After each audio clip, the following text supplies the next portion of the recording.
So there's a rumor swirling around Wall Street, and it is a big one.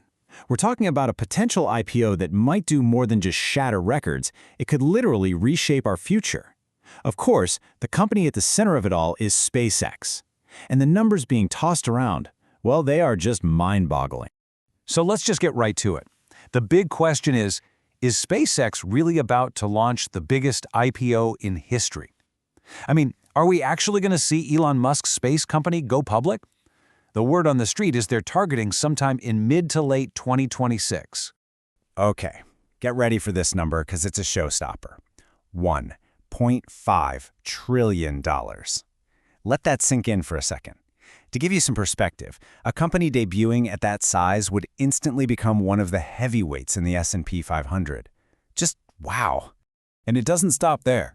They're not just looking for a little seed money. The target for this IPO is a cool $30 billion. See, this isn't just about cashing in. This is about fueling some ambitions that are, well, truly out of this world. So $30 billion, that sounds like a lot, right? But just how big is it in the grand scheme of things? Let's actually put it into context and see what kind of history we might be talking about here. All right, take a look at this. Right now, the top dog for the biggest IPO ever is Saudi Aramco.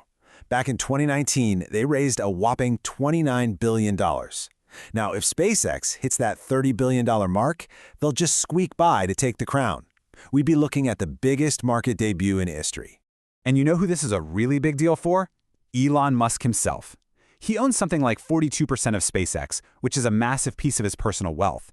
If this IPO goes through at that valuation, well, it could easily launch him into a whole new stratosphere and make him the world's very first trillionaire. No big deal, right?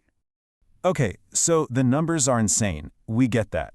But what makes this whole thing so juicy is that it's a complete 180 on everything Musk has said for years. This is a huge strategic shift. So let's dig into why this is such a shocker. Yeah, for as long as anyone can remember, the mantra was keep SpaceX private. The thinking was simple. Dealing with Wall Street's obsession with quarterly profits would just get in the way of the real goal, colonizing Mars. But the new plan? It's the exact opposite. Now, an IPO is suddenly on the table, and it's to fund something that might be even more ambitious. And this really gets to the heart of it. Musk himself has gone on record time and time again, saying that taking SpaceX public would be a terrible idea, that it would derail the entire Mars mission. So what changed? What could possibly be so big, so important that it's worth this complete reversal? And that, right there, is the trillion-dollar question. Why now? Why this sudden need for a mountain of cash? The answer, it turns out, has to do with a whole new set of problems and an even crazier vision for the future. So here's the problem, at least according to Musk. The AI boom, it's growing so fast, it's literally hitting a wall, a physical wall. He's saying there just isn't enough power, not enough physical stuff on Earth to keep it going at the pace he imagines. So if the solution isn't on Earth, well, you can probably guess where he's looking. Right. Part one of this grand new vision is to take the engine of the AI revolution, the data centers, and just move them off-planet. We are literally talking about building enormous AI data centers floating in orbit. And when you think about it, it kind of makes sense. Up there, you've got unlimited solar power 24/7, no clouds, no night, the best cooling system in the universe. The vacuum of space is totally free.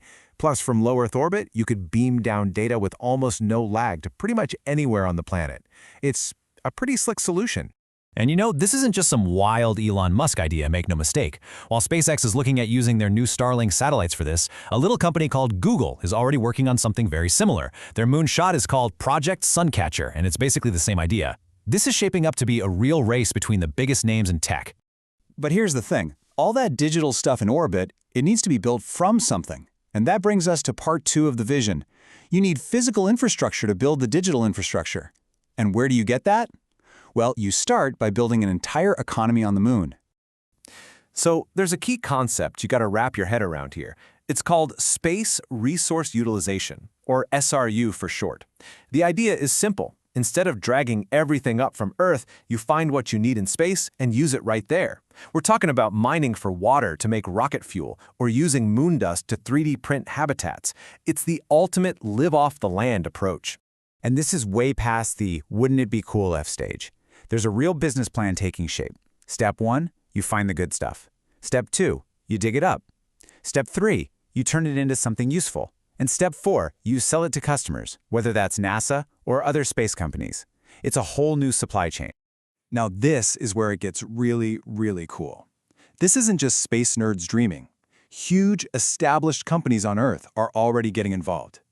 You know Caterpillar, the company that makes all that giant yellow construction equipment? They're already working on the robotic systems you'd need for this, using what they've learned from mining in dangerous places here. And it's not just them. Rio Tinto, another massive global mining company, is working with space agencies to figure out how their tech can be used on the moon. So the know-how to build this stuff in space, it's actually coming from industries we see all around us. And it goes beyond just mining. The car industry is jumping in too. You've got companies like Toyota and GM designing the next generation of moon buggies. You see what's happening here? This isn't just one company's dream. It's a massive effort across multiple industries to build a real economy off-planet. So let's pull back for a second. When you look at the big picture, this IPO isn't really just about SpaceX stock. It's about bankrolling a future where our economy and our technology are built in space. And, as you can imagine, that has some huge global implications. What we're seeing is the start of a brand new space race.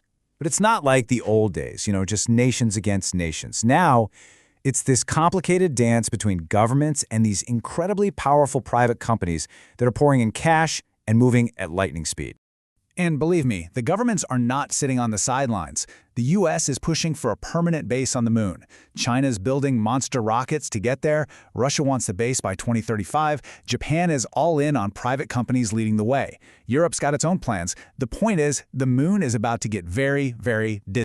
So when you hear about a potential $1.5 trillion IPO for SpaceX, remember, it's so much more than a business story. It's a down payment on building humanity's future in space. And that leaves us with a pretty heavy question. Who's going to be in charge out there? Who gets to write the rules? And more importantly, are any of us really ready for what's coming?